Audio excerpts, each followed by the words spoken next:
तो मोहब्बत की दुकान खोलते खोलते शायद राहुल गांधी नफरत की दुकान खोल बैठे हैं, जिसपे भ्रम और मनगढ़ंत दावों की लाइन लगी हुई है।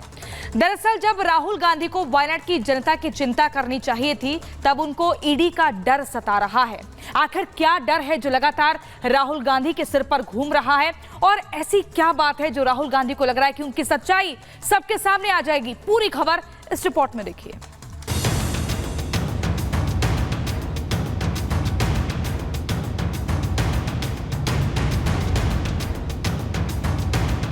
दिन 2 अगस्त, समय रात 1:52।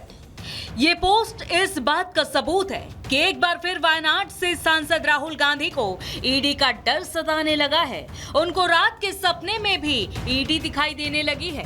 ईडी का नाम लेते ही उनकी रातों की नींद उड़ जा रही है। तभी तो राहुल गांधी रात में 1:52 पर ईडी की रेड पड़ने का दावा कर रहे हैं।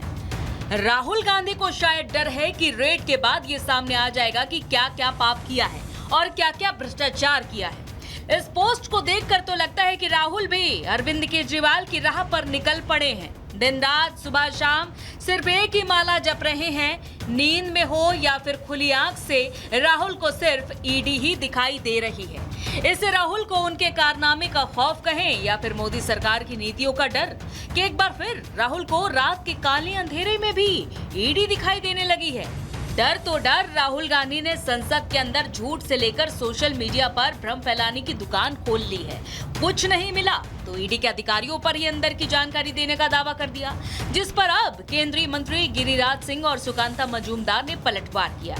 देश का दुर्भाग्य है जो राहुल गांधी संवैधानिक पद पर एलओपी हैं। सदन चल रहा है, सदन के अंदर तो झूठ बोलते ही हैं, सदन के बाहर भी भ्रम फैलाने का काम किए हैं। उन्हें चुनौती देता हूं कि वो बताएं कि कौन अधिकारी उनको फोन किया है। ये शर्मिंदित होकर के दुनिया में भ्रम फैलाने का काम, इससे बड़ा झूठा कोई आज तक एलओपी नहीं पैदा लिया। ऑलरेडी वो बेल पे है, एक केस में कोर्ट से वो बेल पे है, बेल रिजेक्ट हो जाएगा तो ऐसे ही अरेस्ट होगा। इनके लिए इसके लिए ज़्यादा बुद्धि लगाने की क्या चीज़ है? तो अगर उनके खिलाफ कोई इल्ज़ाम है तो अरेस्ट होंगे, यही स्वाभाविक है ना। अगर उनके अगेंस्ट में कुछ करप्शन के चार्जेस है, अगर करप्शन नहीं है तो कुछ नहीं होगा। एक तरफ राहुल को ईडी का खौफ तो दूसरी तरफ बीजेपी नेताओं का पलटवार, जिसके बाद अब कांग्रेस और उसके साथी दलों के नेता राहुल के डर के लिए केंद्र सरकार को जिम्मेदार ठहरा रहे हैं। वो तो चेहरे पे दिख रहा था जब राहुल गांधी बोल रहे थे, तिल मिला के 2 बार उठे प्रधानमंत्री, 2 बार उठे राजनाथ सिंह जी, 2 बार उठे। जब सरकार डरती है, ईडी, आईटी और सीबीआई को आगे करती है। इसी तरीके से आपने महुआ मोइत्रा के साथ किया, ऐसे ही आपने संजय राउत जी के साथ किया, ऐसे ही आपने संजय सिंह जी के साथ किया, ऐसे ही आपने हेमंत सोरेन जी के साथ किया, ऐसे ही आपने अरविंद केजरीवाल जी के साथ किया जो अब तक रिहा नहीं हो पा रहे हैं, मनीष सिसोदिया के साथ हुआ है, सत्येंद्र जैन के साथ हुआ है। तो ये जो कार्रवाई चल रही है, ये सिलेक्टिव कार्रवाई, वो दिखाता है कि ये सारी जो एजेंसीज हैं उन्होंने अपने घुटने इस सरकार की तरफ टेक दिए हैं। विपक्षी नेता चाहे कितना भी इधर उधर की बात कर लें, लेकिन राहुल अपने कारनामों का सच जानते हैं। वो सच जिसकी वजह से उनको ईडी का डर सता रहा है, वो सच जिसकी वजह से उनकी नींद उड़ी हुई है।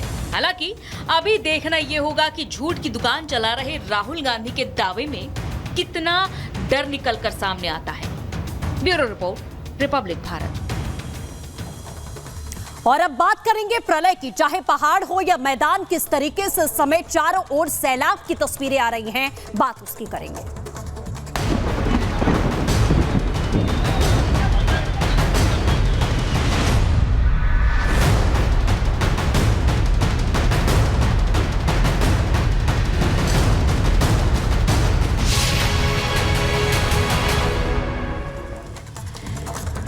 पहाड़ों पर बारिश से तबाही मची हुई है। हिमाचल प्रदेश की अगर बात करें तो वहां पर एकदम लगातार बादल फटने के बाद ऐसी तस्वीरें आ रही हैं जो किसी की भी रूह कपा दे। आपको बता दें कि एक पावर प्लांट को भी काफी नुकसान पहुंचा है।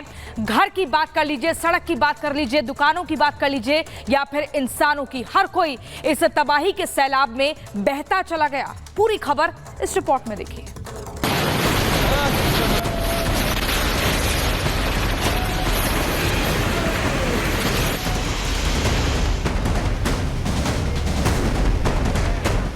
बादल का गुब्बार फूटा, चट्टानों का सब्र टूटा, बादल फटा, मची चीख पुकार, हर तरफ हाहाकार।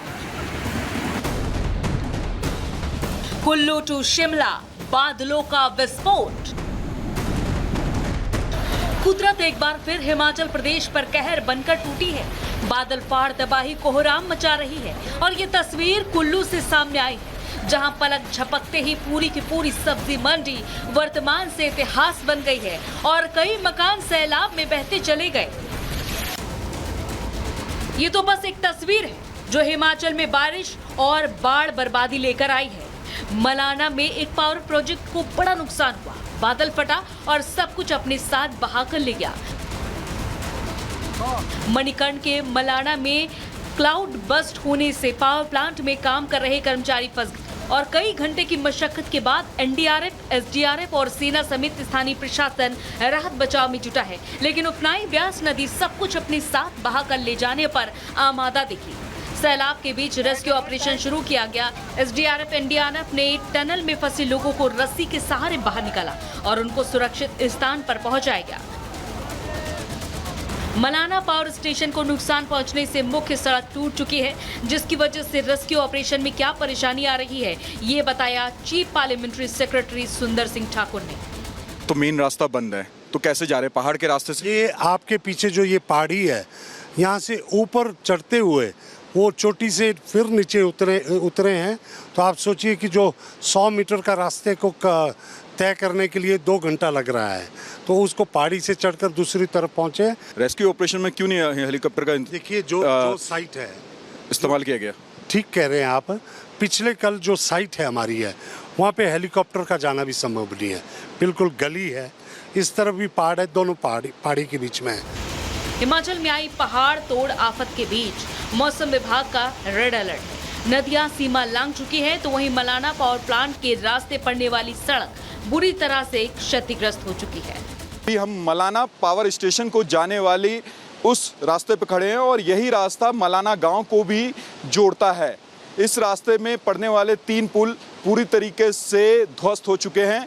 ये रास्ता भी ध्वस्त हो चुका है। देख सकते हैं ये जो रास्ता था वो यहाँ पर ध्वस्त हो गया है, जिसके कारण जो आम लोग हैं इस रास्ते का इस्तेमाल नहीं कर सकते। आम लोगों के लिए ये रास्ता पूरी तरीके से बंद कर दिया गया है।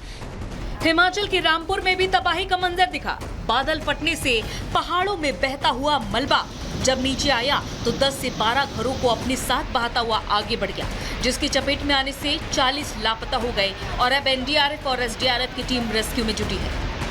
यहाँ पर क्लाउड बस्ट यहाँ से लगभग 10 से 12 किलोमीटर दूर है और जिसमें कुछ यहाँ पर पावर प्लांट भी था, हाइड्रो पावर प्लांट। लगभग 40 से 42 लोग यहाँ पर वास्ट अवे हो चुके हैं और साइड में देख ही रहे हैं लगभग 20-22 फीट के आसपास यहाँ पर मलबा ऊपर से आया है पानी के साथ साथ, और नाइट में लगभग मिडनाइट के दौरान ये मलबा आया है। उधर राज्य पर आई आफत को देखते हुए सरकार भी एक्शन में है। सीएम सुक्खू ने जल्द से जल्द रेस्क्यू ऑपरेशन पूरा करने और मझधार में फंसी जिंदगियों को निकालने की बात की है। राहत एवं बचाव कार्य पूरे जोर पर है। पिछली रात भी हमारे प्रशासनिक अधिकारी और जो हमारे रेवेन्यू मिनिस्टर जगत नेगी जी है वो पूरी रात बचाव कार्य में लगे रहे और अभी मैं जहां सबसे ज़्यादा मिसिंग हुई है मैं उसमें अभी मैं जा रहा हूं। निश्चित तौर पर नुकसान हुआ है, सड़कें, पुल और पानी की योजनाएं, सिंचाई की योजनाएं सब बह चुकी है और हमें छोड़कर चले गए हैं। उनकी डेड बॉडीज़ को निकालने का कार्य तभी किया जा सकता है जब धूप निकलती है और एनडीआरएफ की टीमें भी है, सेना की टीम भी लगी हुई है, पुलिस की टीम भी लगी हुई है। हिमाचल प्रदेश में ये वक्त मुश्किलों का है। अगले कुछ दिन बचकर रहना है, जान है तो जहान है। Bureau report, Republic Bharat.